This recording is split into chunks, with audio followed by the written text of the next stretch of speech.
Hey guys, welcome back to my YouTube channel. I'm Dr. Arana Singh from AIIMS New Delhi, and इस video में I want to clearly communicate one thing to each and every NEET aspirant जो ये video देख रहा है और जो NEET successfully crack करना चाहता है।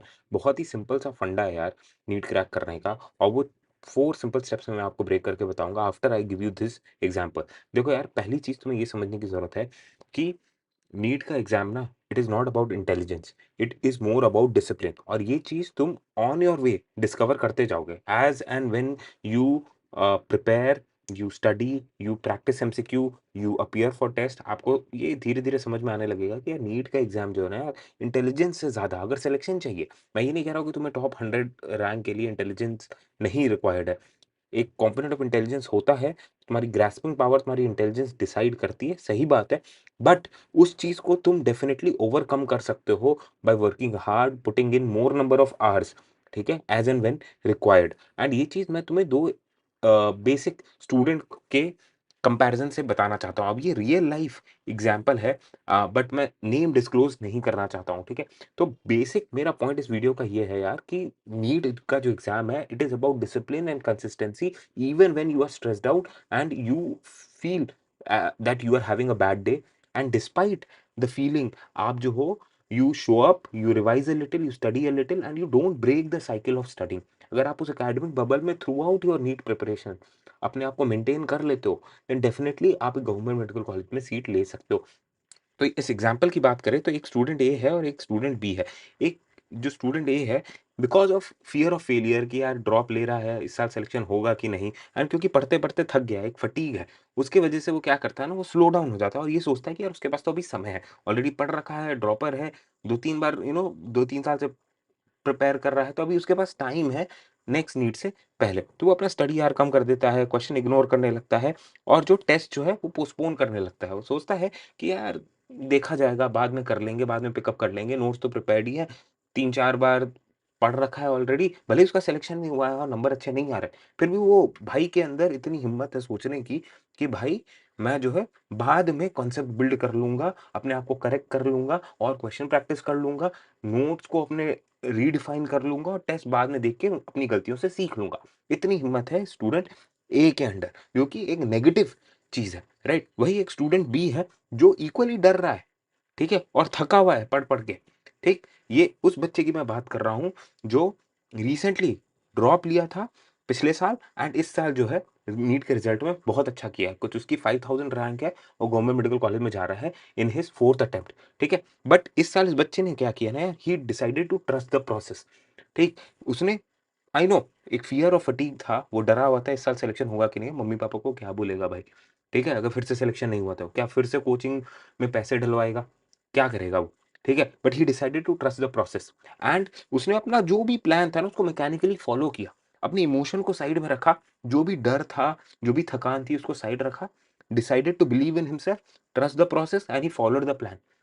And every time he felt weak, every time he felt he was having a bad day, he decided to push harder, ठीक है। वो कभी भी, उससे मेरी बात हुई थी, वो कभी भी ये नहीं करता कि जीरो पढ़ाई कर रहा पूरे दिन भर में, ठीक है।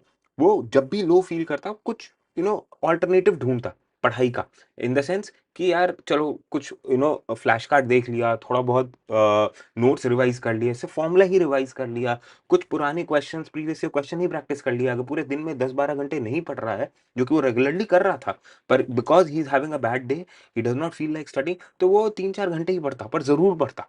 So every time he was having a bad day, he did not quit, he did not leave the process, he did not break the cycle, वो he pushed harder and he followed the plan and stick to the plan। and 3 महीने बाद इन दोनों बच्चों में, जो एक दूसरे को नहीं जानते थे, बहुत बड़ा डिफरेंस था, बिकॉज वो एक बच्चा डिसिप्लिन था, भले ही वो इंटेलिजेंट नहीं था, वो डिसिप्लिन था, और finally that discipline showed result in the NEET exam, जब उसकी 5000 समथिंग रैंक आई थी और वो गवर्नमेंट मेडिकल कॉलेज में उसने एडमिशन ले लिया ऐसा, राइट। सो बहुत प्लेन एंड सिंपल चीजें हैं जो आपको करनी है to crack NEET. Very basic 4 simple things that you need to do if you are average student. Trust me, ये 4 चीजें करोगे, आप जो है नीट क्रैक कर लोगे, बट आपको कंसिस्टेंटली करना होगा। और 3 और चीजें जो मैंने यहाँ पे आपको स्टार मार्क करके दी है, ठीक है, वो कि नीड टू नीड बेसिस पे, ठीक है, एज एंड व्हेन रिक्वायर्ड, आपको ये 4 चीजें जो है चेंज करने की जरूरत होगी। ठीक है? ये दूसरा पॉइंट है। तीसरा, अगर आप इनमें से कोई भी एक चीज़ नहीं करते हो तो आपको एक रिग्रेट और अफ़सोस होना चाहिए। देखो, फाइनल एग्ज़ाम में रिग्रेट करने से अच्छा है कि आप अगर अभी पढ़ाई नहीं कर रहे हो, एमसीक्यू प्रैक्टिस नहीं कर रहे हो, टेस्ट नहीं दे रहे हो, टेस्ट की एनालिसिस नहीं कर रहे हो और रिविज़न नहीं कर रहे हो टेस्ट से पहले, तो आपको अफ़सोस होना चाहिए। बिकॉज़ कहीं न कहीं आप अपने आप को सिलेक्शन से दूर ले जा रहे हो। ठीक है? एंड समय नहीं है, ये बात गाँठ बाँध लो। आई नो तुम 2-3 ड्रॉप दे रखे हो, तुम्हारा सिलेबस कवर होगा भाई, मैं जानता हूँ ये बात, फिर भी तुम्हारा अभी तक सिलेक्शन क्यों नहीं हुआ? क्योंकि तुम्हारे फाउंडेशन में कहीं न कहीं कमी है, कांसेप्ट में कमी है, या तो तुम क्वेश्चन प्रैक्टिस करके नहीं गए थे, तुम्हें अप्लाई करना नहीं आता कॉन्सेप्ट, तुम्हें क्वेश्चन सॉल्व नहीं करना आता है, तुम्हें वो अपने वीक एरियाज़ आइडेंटिफाई करने होंगे और उसके लिए टाइम लगता है। भाई तुम्हें टाइम देना पड़ेगा, ये प्रोसेस लंबा है। अगर फाउंडेशन से अपने आप को बिल्ड करना है, फाउंडेशन को स्ट्रॉन्ग करना है जिस पे तुम एक अच्छा रैंक हासिल कर सको, वैसा स्कोर हासिल करना है तुम्हें, तो तुम्हें टाइम देना पड़ेगा। प्लीज़ ये मत सोचना तुम्हारे पास समय है, समय नहीं है, ये गाँठ बाँध लो, ठीक है? तो 4 चीज़ें तुम्हें जो क्या करनी है, बहुत प्लेन एंड सिंपल चीज़ है।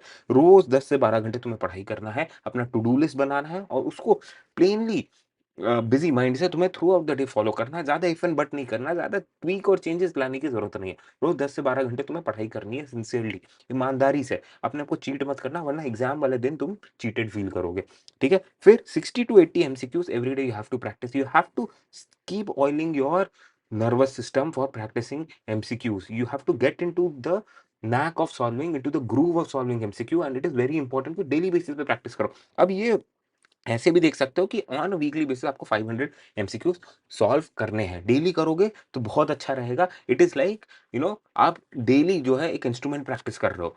हफ्ते में सिर्फ 1 दिन प्रैक्टिस करने से अच्छा आप डेली कर रहे हो, तो you will get better at it faster. ठीक है? तो every day you have to practice MCQ. Okay? And then आपको हर टेस्ट से पहले कम से कम 20 से 25 घंटे का रिविज़न देना ही देना है।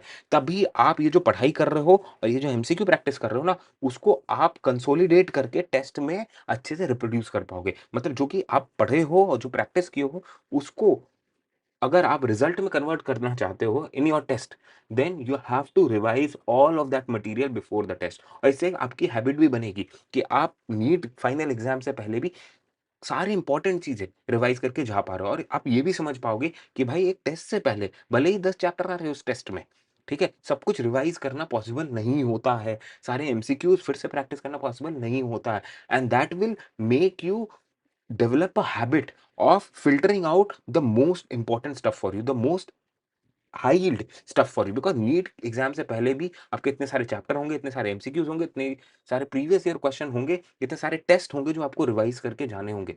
पर आप सब कुछ नहीं कर पाओगे। आप सबसे इम्पोर्टेंट चीज़ को फ़िल्टर आउट करना अभी से सीखना शुरू करो and for that you have to appear for test और टेस्ट से पहले आपको रिवाइज़ करना ही करना है। एंड लास्ट चीज़ जो बहुत सिंपल चीज़ है, वो है कि प्लीज़ टेस्ट इग्नोर मत करो। जितने भी नंबर आए तुम जैसे भी प्रिपेयर्ड हो, ठीक है? तुम्हारे माइनस में नंबर आने दो बट तुम टेस्ट ज़रूर दो और उसकी एनालिसिस ज़रूर करो। बेशर्मों की तरह टेस्ट दो, कुछ मत प्रिपेयर करो पर टेस्ट ज़रूर दो यार, ठीक है? कम से कम तुम्हें गिल्ट होगा, अफ़सोस होगा नंबर कम आ रहे हैं और जब तुम अपने बगल वाले स्टूडेंट को देखोगे ना, जो तुमसे भी ज़्यादा गधा होगा, ठीक है, पढ़ाई में, उसके नंबर तुमसे ज़्यादा आ रहे होंगे, तब तुम्हें अंदर से एक तुम्हारा आवाज़ जो है तुम्हें बोलेगा कि भाई पढ़ ले, इससे बेटर तो करना है और एक बार once you get into the groove of studying ना एंड यू ज एन्जॉय स्टडीइंग, ठीक है?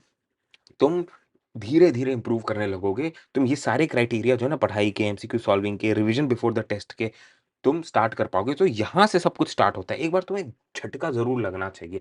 तुम टेस्ट दो, उसकी एनालिसिस करो, देखो तुम कहाँ मुँह के बल गिर रहे हो और उससे तुम्हें एक स्टिमुलस मिलेगा, एक ट्रिगर मिलेगा फिर से पढ़ाई करने का। ठीक है? So this was the video guys. All the best, keep hustling. अगर तुम्हें नीट से रिलेटेड कोई और वीडियो चाहिए, do comment in the comment section and subscribe to the channel for more videos. All the best.